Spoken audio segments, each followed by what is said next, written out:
there was a well-publicised dispute between you and Rupert Murdoch in the mid-1990s after you had written a book about your, it must have been later than the mid-1990s.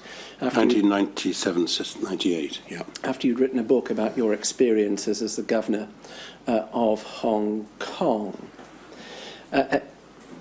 It was reported that Mr. Murdoch had personally intervened to prevent the publication of your book by HarperCollins.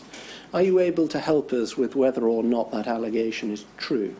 Yes, it's completely true. There's a very good book about it by one of Mr. Murdoch's former senior executives who was responsible, I think, day to day for business in China, called Rupert's Adventures in China, and the writer concerned, who now I think runs a television station in Australia, he's called Bruce Dover.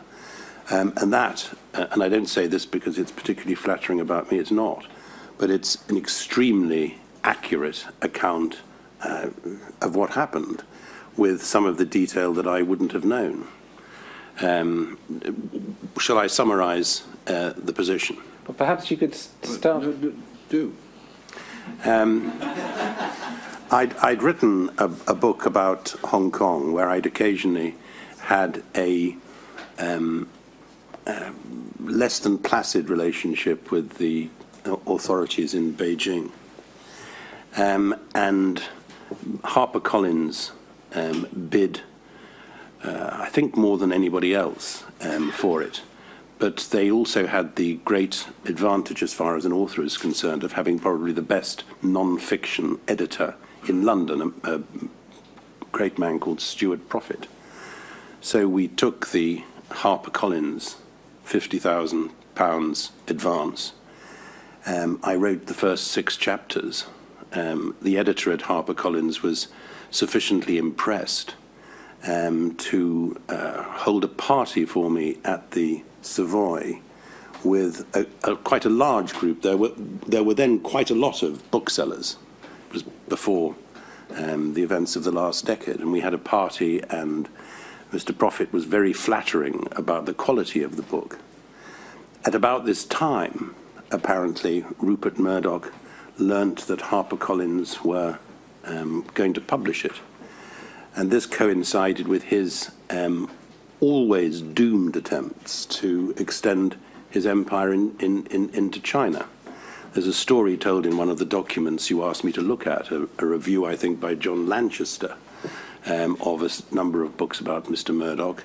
A story told about a meeting that Mr. Murdoch had with Zhu Rongji, who's wrongly, I think, described in the article as vice president. He was actually premier of China, in which Zhu Rongji apparently said to Mr. Murdoch, well, I see you've changed your citizenship from Australian to American in order to buy a newspaper in New York. Are you intending to become a Chinese citizen in order to extend your empire into China? The Chinese thought this was a terrific joke. I think most people agreed, most people who know very much about China, that it was always highly implausible that the Chinese would let News International loose in China. But plainly, Mr. Murdoch took the view that publishing a book which was critical of the Chinese leadership would not improve his chances. So he instructed HarperCollins to drop the book on the grounds that it was no good, which plainly there was much evidence to suggest that that wasn't the view of the main editor at HarperCollins.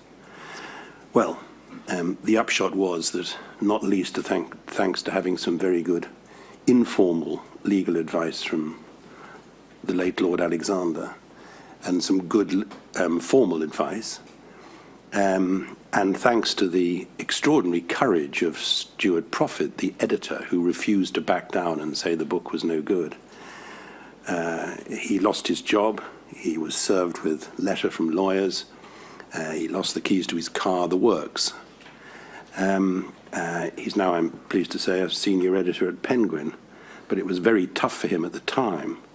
But the upshot was that we eventually secured an apology and £50,000, and the book was published in America with a sticker on the front saying the book that Rupert Murdoch refused to publish.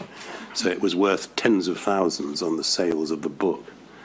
That's the story in a nutshell. I think, to be fair to Mr. Murdoch, which I always try to be, he behaved in China as a lot of other businessmen do, assuming incorrectly that in order to do business in China, you have to kowtow politically to the Chinese authorities. You can't blame the Chinese that they don't dispel that illusion, but there it is. It is a delusion, I think. And what did you understand Mr. Murdoch's motive to be in intervening in the to curry favour with the Chinese leadership? I mean, it was a commercial decision, I don't think, which rebounded to my financial advantage.